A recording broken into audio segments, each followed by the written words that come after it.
Good morning, first grade Smarties, and happy Wednesday. All right, so today our writing is from the book, The Rough Faced Girl.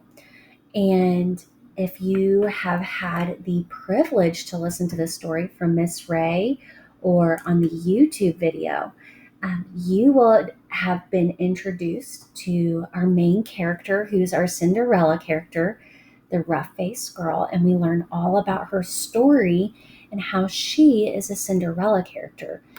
But today, our writing is asking us to describe the invisible being and his sister. And I am so sorry, guys, this is not focusing.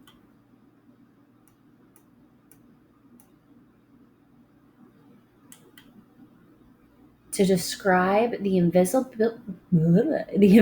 being and his sister from the rough faced girl. So they want us to describe the invisible being, which we learn is kind of like the rough faced girl's prince at the end of the story.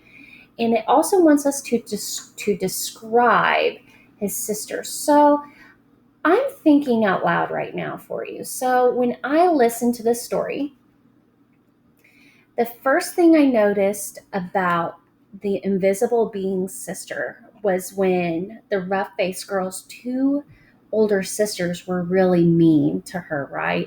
And they wanted to marry the invisible being. And so when we first meet the invisible being's sister, what does she look like? She looks what? She looks kind of mean.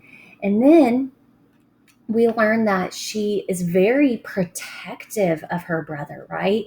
She asks the mean sisters why they want to marry him, and she gets kind of angry with him. So that happens at the beginning. So I'm going to start by describing the invisible being's sister first. So I'm going to the invisible being sister, and I'm going to start with a capital letter, the invisible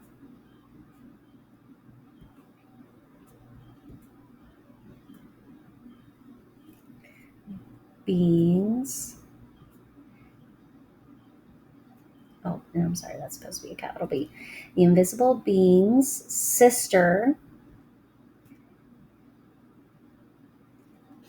acts, because she kind of acts mean at the beginning, right? Acts mean and looks scary at the beginning.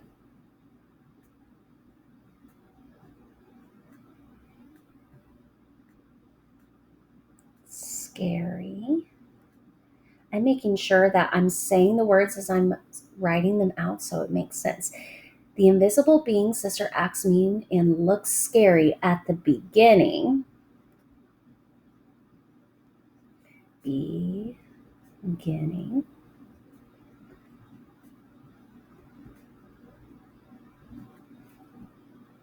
So, but let's think about the story.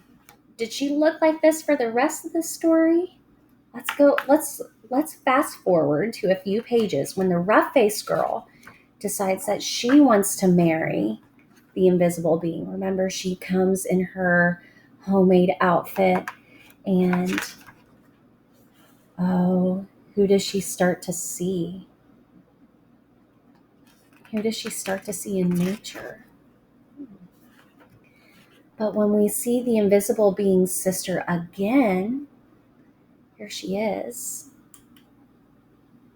Listen to these words. It says, now the sister of the invisible being was a wise woman. That means she has a lot of knowledge. When she looked at you, she didn't just see your face or your hair or clothes. No, when she looked at you, she would look you right in the eyes, and she could see all the way down to your heart. And she can tell if you had a good, kind heart or a cold, hard, and cruel one. And when she looked at the rough faced girl, she saw at once that her skin was scarred, her hair burnt, her clothes strange. She had a beautiful, kind heart. And so she welcomed her dearly, saying, ah, my sister, why have you come? And the rough faced girl replied, I have come to marry the invisible being. So when we see her, she's not looking very mean, is she? And we know that the book, it said that she was wise. So we could use those words to describe her. So I'm going to close this for a second. I'm going to say at the end,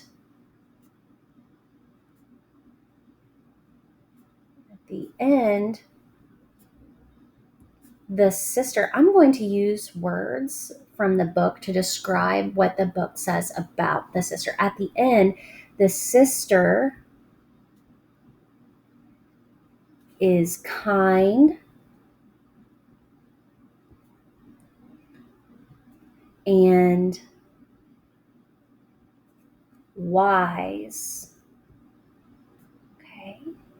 All right. So I described the sister. Now I have to describe the invisible being. So I'm going to go ahead and my sentence starter, I know who I'm talking about. I'm talking about the invisible being. So I went ahead and underlined that. So I'm going to write the invisible being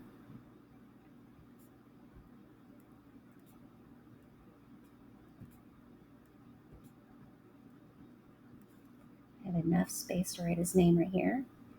Now think back to the story at the beginning. Can we see him? We couldn't see him, but when the older sisters tried to went into the wigwam, what do you notice about his tools?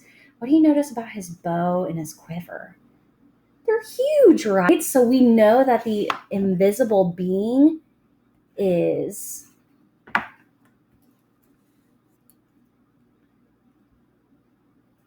he's big. And when we see him later in the story, ooh, I don't know about you, but what are some words that come to your mind when you see this picture? Because this is what the rough-faced girl, sorry guys, this is not focusing. This is what the rough-faced girl sees. She sees the invisible being where? She sees him in nature.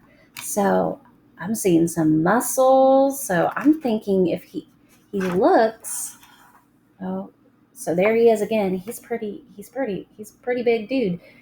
I'd say he's also strong. So I'm going to say big, comma, strong.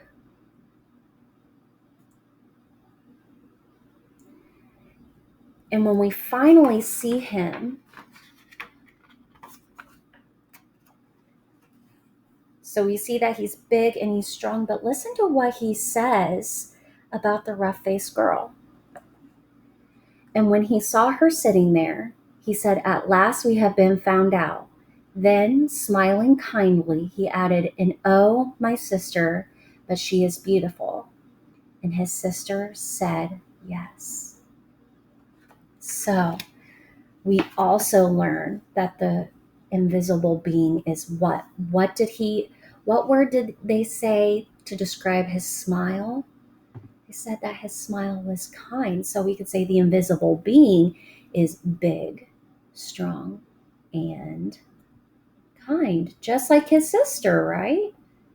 So today, your writing is about describing. That means using evidence from the story to describe the invisible being and his sister. So here, let's look at Miss Mason's writing. Let's make sure I started all my sentences with a capital letter.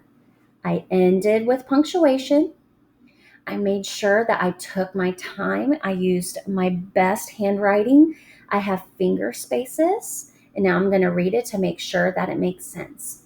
The invisible being's sister acts mean and looks scary at the beginning. At the end, the sister is kind and wise. The invisible being is big, strong, and kind. So that was our writing. I want you to think, did Miss Mason describe the sister and the invisible being? Yes, I made sure that I described them, and I used the book to help me find examples of that. So today, don't forget to complete your writing for your teacher and to send it in. Please watch this video because it will help you. And if you need to watch or hear the book again, there will be a YouTube link. So I hope you guys have a great day. Happy learning and happy Wednesday. Bye, guys.